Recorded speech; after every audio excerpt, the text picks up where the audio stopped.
Hey everybody, Warlord Games was kind enough to send me over an advanced copy of the new Increase the Peace ABC Warriors starter set, and I am super excited to jump straight into it. Now, I'm not super familiar with the world of 2000 AD or any of the properties based inside of it. I know that the ABC Warriors share a universe with Judge Dredd, and one of the ABC Warriors appeared in the most recent Judge Dredd movie. That would have been Hammerstein. He was the big blue robot.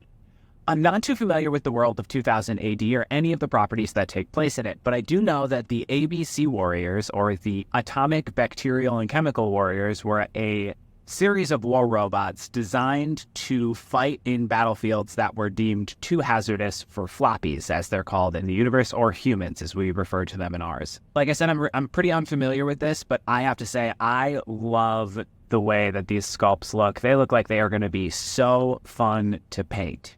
The robots in the ABC Warriors universe typically had their personalities imparted on them by their creator, but some of them developed free will and personalities of their own accord. Show series primarily takes place on Mars after the Vulcan Wars, as the ABC Warriors are looking to put an end to unrest and bring about peace on Mars. Included in this set, you've got Hammerstein, the original war robot designed by Howard Quartz throughout the opening of the ABC series. And then you have 3 Hammerstein Mark 1s. Those are going to be an updated version of Hammerstein. On the side of Chaos, you are going to have Vulcan, the icon of icons, and you're going to have 3 Vulcan AK-47s. They are leftover remnants of the Order of Chaos, spelled with a K. Also included in this set is going to be a tarot card deck, all of the dice, and a bunch of tokens you will need to play the game. There's also a really cool piece of scenery called Vulcan's Altar. That is an MDF piece of scenery by Sarissa Productions, and it is fabulous. I am so excited to get that thing to the tabletop. Since I'm a sucker for some good terrain, let's jump right in and talk about that. The assembly on this was a piece of cake. The stairs were a little bit fiddly, but if I would have had a third arm, I think it would have been perfect. I primed them using Stynylrez Gray, even though Sarissa themselves say you don't have to prime these. I wanted them to have a more metallic look, so I did a tack coat of gray primer. For the altar floor, I used white. I sprayed it using slightly lower pressure so that it would splatter a little bit and make it look a little bit worn. Once those 2 coats of primer and paint were dry, I took a circular sponge and the color oak brown and did a heavy sponging across the entire terrain piece, anywhere I wanted there to be rust. Following a chaotic and unnatural pattern, I just all the way around it. Once I was done with the oak brown, I moved to fur brown and used the same sponge without ever wiping it off. I dipped it right in my fur brown paint, continued sponging fur brown on there. Once I was done with the fur brown and I was happy with the way that it looked, I switched over using the same brush, same sponge, I guess, to the effect paint dry rust. And I used the sponge and did a medium to light sponging across all of the areas. And it resulted in this. Now we're going to switch over to the miniatures, and we are going to start with the Vulcan AK-47s. That's these guys here. They are supposed to come in a squad of 3. I broke one right off the bat. I do have to say these miniatures are a little bit fragile, so be careful when handling them. I did break a Vulcan while trying to modify it, and my Hammerstein did arrive broken, but it was fixable. Now, after priming all of the miniatures using Stynylrez Gray, I went ahead and gave the Vulcan AK-47s a dry brushing of silver. Then using 1-to-1 mixture of Speed Paint Medium to the Speed Paint Forest Sprite, I gave them a light coat of Forest Sprite to simulate a green metallic armor. I used the color Slaughter Red for the stars on the shoulders, and then gold for the detailing of the skulls and the icons on the helmet. I proceeded to use a warm white and then pallid bone on the teeth. We'll call them teeth, but I think they're just gears. A layer of warm white on the eyes, followed by blue, magic blue specifically for the eyeballs.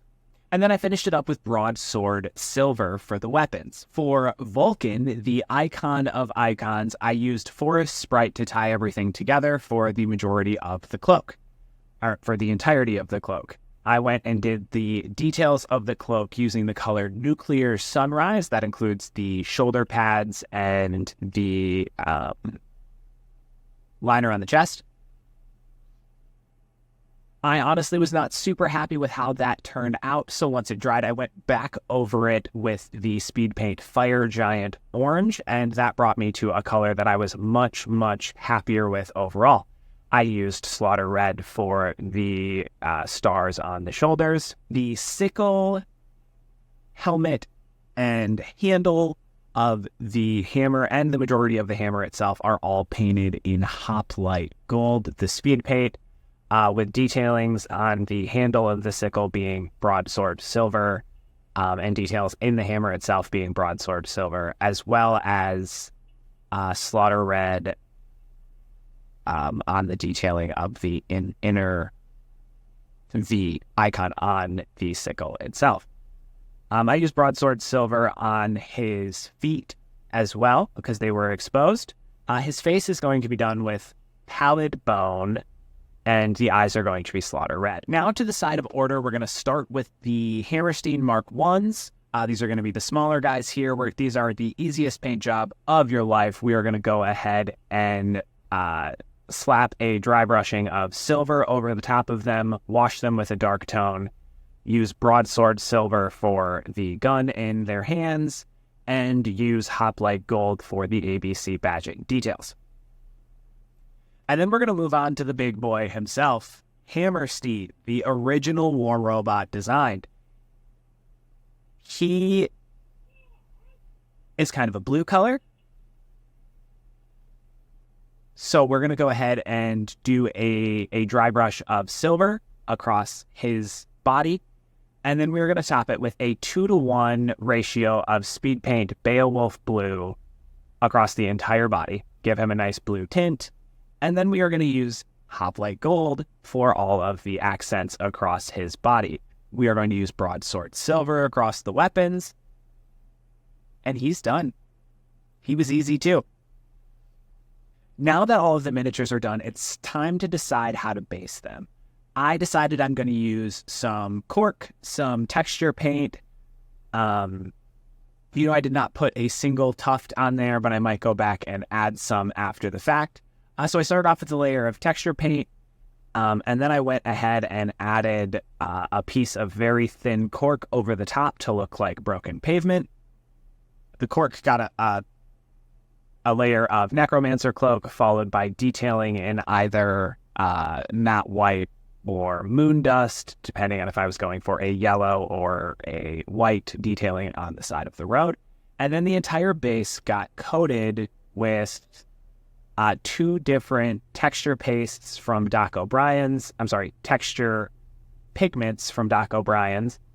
I used Muddy Red and Muddy Brown to give the ground a brown-red feel like Martian dust. Well, guys, I don't really have a whole ton more I can say about these guys. The sculpts are done. They were really, really fun. I enjoyed painting them a whole lot. And I'm excited to get this game on the tabletop and see how it plays. Thanks for watching. We'll see you next time. I'm Josh, and this is Wargames Delivered. Have a great day.